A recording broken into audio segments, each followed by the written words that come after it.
Hi. Today's gonna be a Q&A day.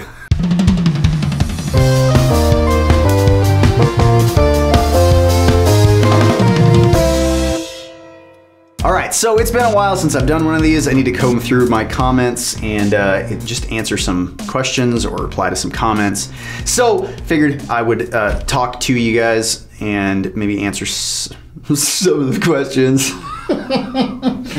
So recently did a video about like if you don't know where to start and you're on a job and you don't have a plan. This is actually kind of a common thing.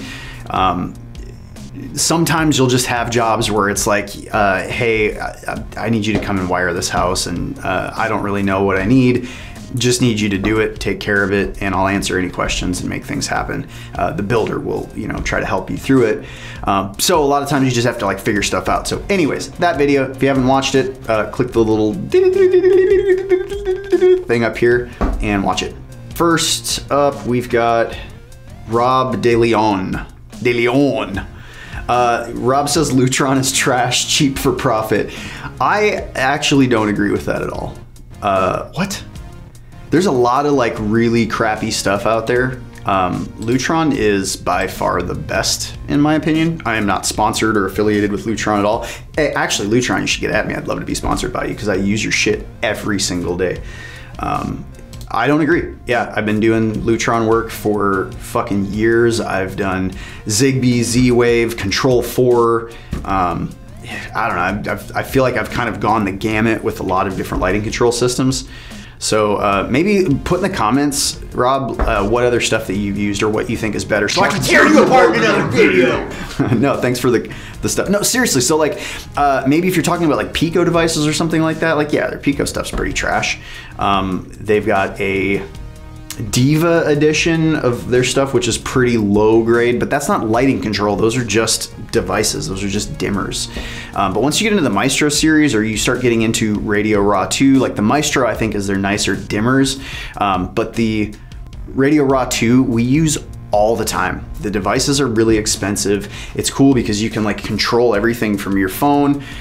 You can hook up like shades, so like you can literally just click a button and all the shades in your house raise or lower. You can change your dim levels. You can basically see your entire lighting system in your house from your phone. That's not the actual selling point. That's just kind of a part of these awesome systems. But being able to have control over scenes and program a lighting system, Lutron's got it, man. Like Radio Raw 2 we use for pretty much all the remodels that we do, or if we've wired a house and like at the very end they're just like, hey, I don't like all these 4 gangs everywhere and like I really wish we could reduce a whole bunch of these lights. Then I'm like, all right, well you just wasted a lot of money. It would have been cool to know that up front, but there's this Radio Raw 2 system that we can put, so it's not an entire Lutron homework system or QS system that we're having to wire the entire place for, but it does give you a lot of the same versatility. You can still have keypads and control like 6 loads in a single gang box. They've got hybrid keypads, so if you still have like a Legg that you need that is operable, you can have that programmed into one of the devices and then you don't have to have any of the rest of the Leggs in that area. I don't know, I actually think it's a pretty versatile system, and I think they make a quality product, and their QS systems are great. Never have any issue with them. Sometimes we'll have like RPMs burn up, the actual the little modules will burn up. Processors are always good for a really long time. They just changed from these huge bulky RPMs down to like a little DIN rail kind of like relay slimline module system. I like it a lot more. But yeah, dude, I don't know what you're talking about. I don't agree with that. Lutron shit's expensive for profit, not cheap for profit. But thank you for your comment. That's just my opinion. Jake Legg on the same don't know where to start video says, this is a GC purview. That person is supposed to know where, when, why, who of everything happening. Is this a normal situation? Stop working for this GC. They are not doing their job. Sooner or later, they will lead you to a very bad place. All right, my guy, calm your sentiments a little bit. So this builder, we actually do $10 to $20 million homes with. Like, this is a top-notch builder in the Austin area. Actually built houses all over the place. But like this company is a phenomenal construction company. So that all being said, the problems that we're having is the customer. So if you've been doing this long enough, you will know that customers can fuck a whole process up like real quick. So the customer, you know, like if you're watching this, don't, I mean, you're great customer. You're awesome.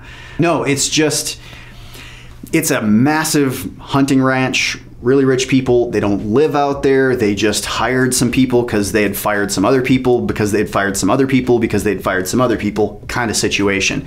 And if you ask for something, they got to go through meetings, and then there's like the ranch lead and the assistant lead, and then there's the owner, and it's this whole like got to have meetings, got to figure this stuff out. Meanwhile, the guy that owns the place is like a really busy, I don't want to say like too much about him or who he is or anything like that, but let's just say the dude has like a crazy ass career.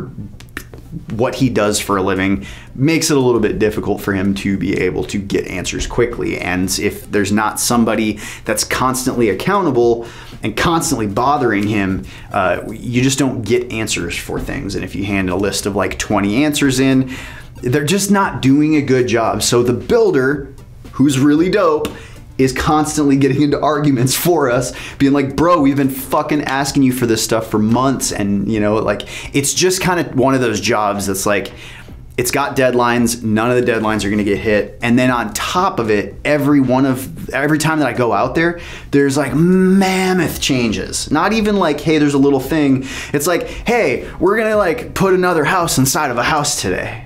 You know, like, it's like just crazy changes that keep happening. And so with all of those changes, it makes all the progress that we're doing, we have to like back up and we're like, all right, well, I already did this work. Now I gotta go undo this work and do this over here. Now I gotta add these, and I didn't account for that over here. So it's just a moving target kind of job. It's not a bad GC. And I don't know if you're not experienced. I mean, it kind of seems like you're experienced, but you got to know that every job's not going to be shining, clean, glistening. Like I said, this builder does like $10 to $20 million homes, everything really well engineered, stamps, like inspections on everything. Even if there's not an inspectable area, they still run inspectors in and make sure that there's quality on all their jobs. It's just that sometimes you get shit jobs. This stuff happens. This is not the first house for a builder that I've done without a plan. I've had builders that have given me a plan and they just didn't have any electrical on them, and they're like, hey, I just really need you to start tomorrow. Homeowners are gonna be coming in to do some blah, blah, blah, blah, blah. I can't get you the electrical drawings. You have a free run of it. So whatever you think is cool, I trust you, go ahead. Because we've had a long-term relationship with decades with them, and they just trust us to make the right decisions. So stuff like that happens too. So yeah, it's actually kind of normal. All right, next question is Alpha Sayan. Alpha, I'm just gonna call you Alpha because that sounds dope. Another good video would be on what to do or how to handle customers' last minute cancellations. It really upsets me when I go to look at a job and we go over everything and they agree to do the job, but I have to schedule it a week out. We agree, I schedule the job, acquire the materials. The job is scheduled a week in advance for Monday at 9 a.m. Then the customer texts at 8 p.m. Sunday and then cancels. It's a bit upsetting. You know, chalk it up as an L. Chalk it up to the game. Like, you're right, it sucks. Maybe there's a way to like collect a deposit from customers, but I'm betting you're talking about like little service call kind of stuff. If it's something that's like, you know, wiring a house, then, I mean, that would really piss me off. You're right. Like, if you're talking like a $30,000 electrical job and then like the night before they cancel, I'd be pretty pissed about that. There could be like a clause that you have them sign with, you know, every new customer that you're going to do work for, if it's over a certain dollar amount, that if they back out, they're going to lose a certain deposit. I'm not talking like take a quarter of the job. I'm not saying, you know, I don't know what a quarter of $30,000 would be. Half would be 15, a quarter would be 7.5. So yeah, I'm not saying like you're just going to keep 7.5 back from them.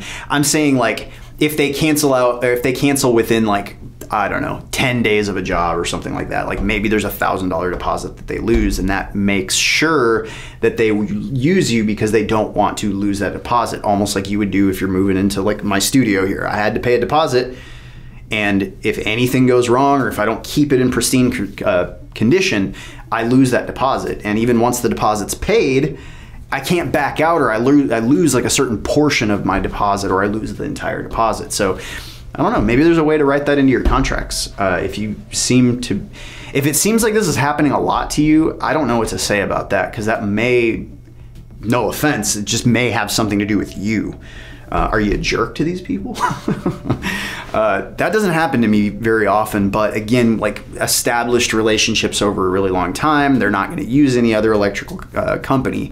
They just want to use us. And so you kind of have to get to know your customers too. But I have a feeling, again, that we're talking about service calls where you don't have a relationship with your customer, and they're just going through the weekend to see who they can find the cheapest. So that's even more chalk that up to the game, because that's just service work in general. It's shifty customers trying to get quick work done right now for the cheapest dollar amount. And so I would try to get out of doing those jobs in general. But that's just me. All right, next comment, Volleyman1962. I'm looking at your videos. Do you ever use a scope camera when troubleshooting? Yes, I actually have a couple of them, Klein's. He said, I keep one in the van and it's paid for itself many times over. From fishing wires and walls to troubleshooting issues in inaccessible spaces to needing something, to see something that you can't get into otherwise. It's well worth the expense. If you have one, could you do a video on when to use it? Thanks in advance. So I did a video. It was sponsored by Klein, so it's going to have all Klein products in it. And it was basically just talking about the types of multimeters that I use, or certain multimeters that you may not know about that maybe you want to know about. And I mentioned them in there. I didn't actually do an entire video on like using one of them.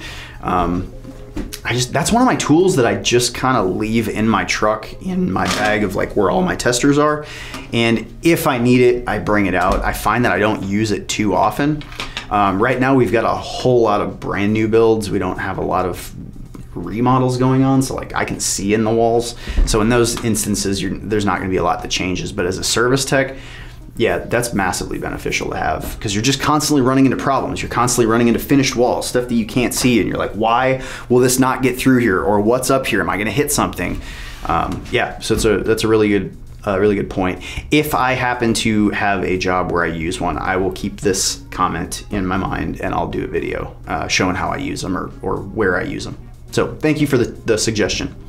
All right, next comment, we've got Real Lunacy. This is on the video, should your partner be your business partner? So if y'all haven't seen this video, basically a young woman reached out, and I think it was on Reddit, left a comment saying, hey, I want to start up a company for my boyfriend who I just met, who's a master electrician. And I was like, I got a lot to say about this, because I actually ran my first electrical company with my wife. We were together for a really long time. So like, that's kind of an interesting video. You should check that out. So this comment is about that video. He said, the comment about holding on to your money is important. I found holding off on buying a tool until you either can't do a job without it or you hate your day because you didn't have it. That's a really good point. So the whole point of like what he's talking about is in that video, I was like, for a new company, don't go out and buy brand new trucks. Don't go buy like $10,000 with all these crazy multimeters and tools and lifts. And like, as a brand new company, you should be very frugal and not spend any of your money and wait and forego that whole buying brand new shiny stuff until you really have put a lot of time in and you've earned enough money to kind of treat yourself to that stuff. A lot of people go out of business very quickly because they're just like, all right, I got like $10,000 saved up. I spent all this time saving this money, or $50,000 or whatever. I'm gonna go buy a $50,000 truck right now. And then they're just broke. They can't keep their business going because they're having all of this money leaving their bank account. And our bank accounts as electricians are like just roller coasters, because you got big jobs and you gotta go buy like $10,000 worth of material one day, and then boom, your bank account's back down, and then you got payroll and all this stuff, and then you're just waiting. You're like, oh my God, I hope I get a check. I hope I get a check. Somebody needs to pay me, and boom, they pay you, and you're like, oh God. So then, you know, you're back up top for like 3 days, and then you start chipping down again. So anyways, that was what that whole comment was about. He also says, I did purchase a vehicle early on for my company, but I picked a $3,000 station wagon because it made more sense. Decent fuel economy, loads of storage space. That's pretty awesome. You know, so there is one side of this that is logical to talk about, because we're going to have the commenters down below. People do look at what vehicle you drive, and subconsciously they think about whether or not you're successful or whether or not you're just some kind of like fly by night, like don't give a fuck, not very experienced kind of person. If you're driving like a beater vehicle, just in general, doesn't matter what it is. If you're driving a car with ladders strapped to the top of it, people are gonna have a certain perception of you. If you're dope, you know, if you're good at what you do and you're likable and you laugh and you're like fun with your customers, then they're not gonna give a shit. But the first impressions are like, who is this guy rolling up on my house right now? You know, but if you show up in a brand new work truck with like company stuff all over it, and you know, you've got your license numbers on it and it looks clean, you got ladders, and it's like you look like you guys are doing well as a company. There is that whole perception thing, and I think mostly that's why people go and decide to just go buy a brand new vehicle up front. But honestly, you don't need to. My company, when I started Livewire years back, I had the same truck I'd been driving for like 6 years out in the field as a journeyman, got my master license, and that was just the same vehicle. It was a truck, granted, but it was like, I don't know, a 10-year-old truck, 12, 15-year-old truck or something like that. And you know, like it had dents in the hood from one time I forgot to strap up a bunch of 3/4 EMT. And I get all the way to a stop sign and I'm just feeling good about my day, got my coffee, and I hit the brakes and stop, and all the fucking conduit is probably like 200, 300 feet of pipe. Just all of it goes. I bought this truck like 3 days prior and it was in pristine condition. And then from then on out, I had dents, all these little dents, like right at the nose, right at the front of the hood of my truck. I was so fucking mad about it. And then there was one day I had my, you know, my buckle on my tools, and I was like grabbing stuff off the ladder rack, and I didn't realize my buckle was like on the side of the truck, and I moved, and it just went, and it dug out a whole thing of paint. It didn't just kind of scratch.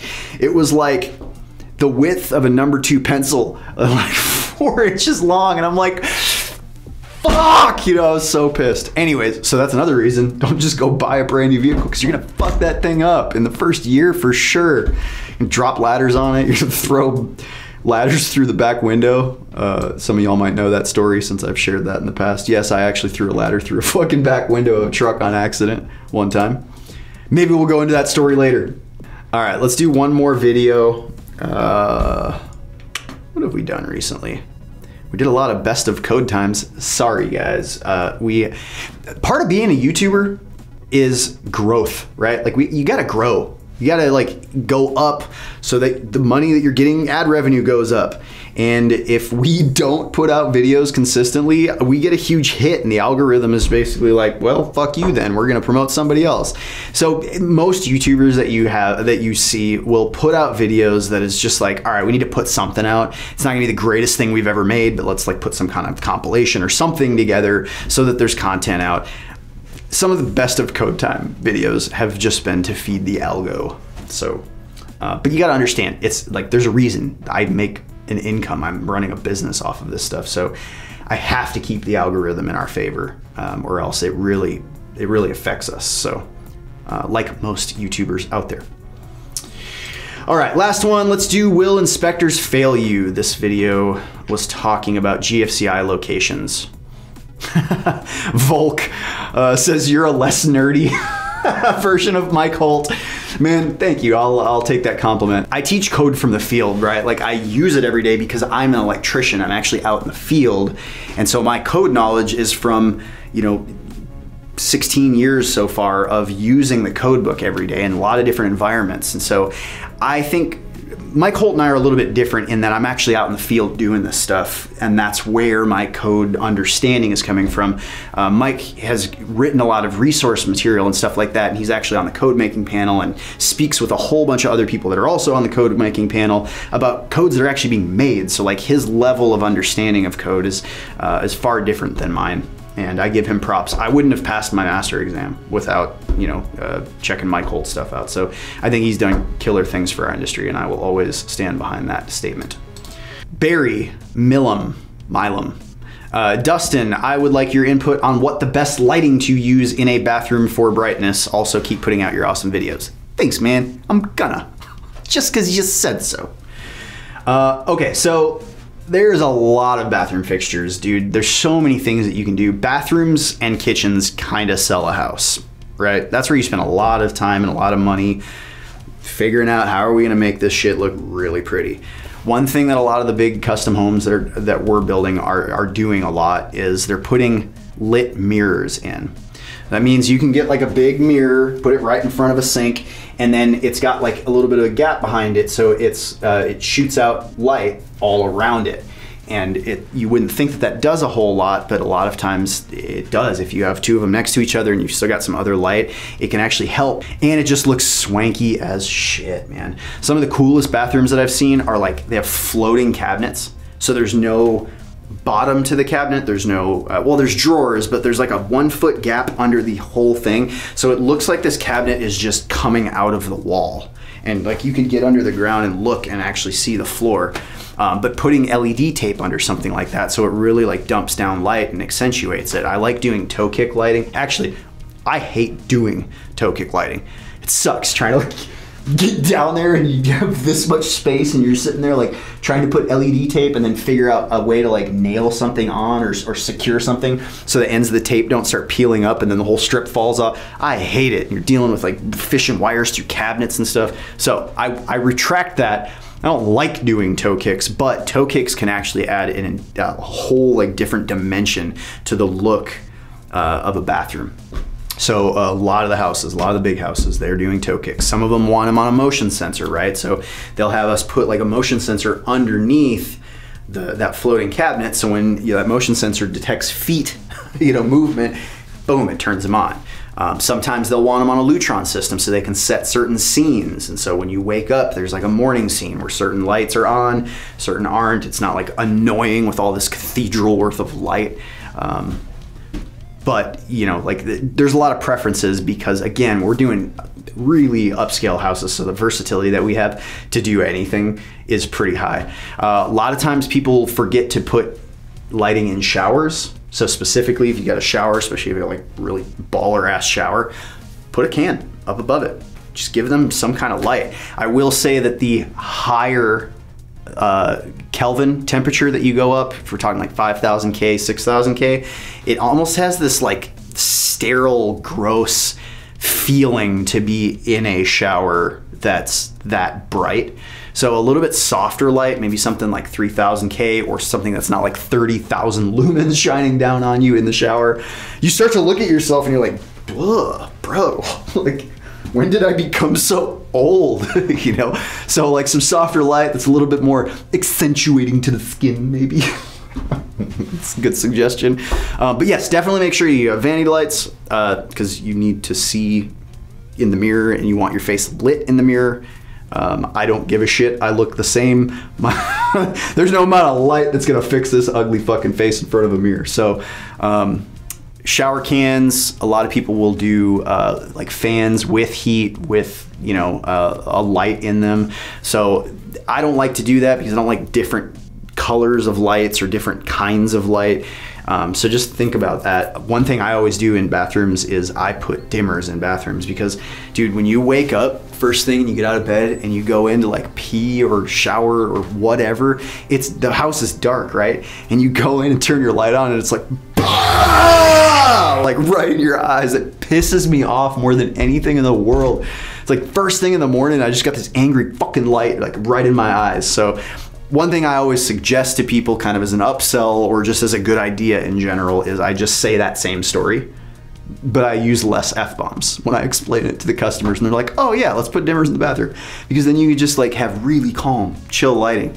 And I just keep mine down all the time at my house and all my bathrooms. I always keep the dimmer slid all the way down to the bottom. And then if it's in the middle of the day and I go in there and it's kind of dark, I just slide it up a little bit. And then when I leave, I just slide it all the way back down. Because when you want there to be a crazy amount of light, it's like one time in the middle of the day or something like that, but in the evening and in the morning, you're probably gonna want it pretty dim.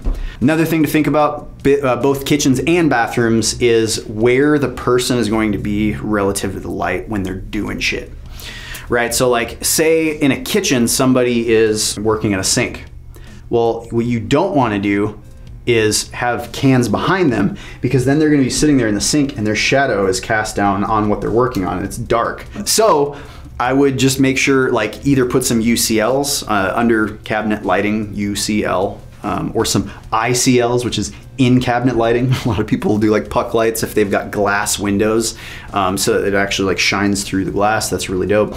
But just be cognizant of where you're putting cans and where shadows are going to happen. This is everywhere in every house that you do. Always be aware, like, you put a can too close to a wall, you're gonna have this hard line on the wall, but if you pull it out, that light's gonna soften a little bit and you'll just kind of wash the wall instead. So stuff like that I would think about. Bathrooms too, you know, at a vanity, you wanna have light in front. So even if you don't put a sconce, at least put a can that's in front of them so it shines down. You know, if you're in a tub or something like that, make sure, like, if as they're washing themselves, that they're not like casting a shadow because you put a light like way behind them or something like that. So those are my tips. Thank you guys so much for watching. There's a ton of these videos that we've done in the past where it's just answering comments and questions. If any of you have ever left a comment before, you're just curious, check these videos here. There's probably some other Q&As that we've done. Might be some good information for you. Maybe not, but thank you, crazies. I love you so much, and I'll see you in the next video.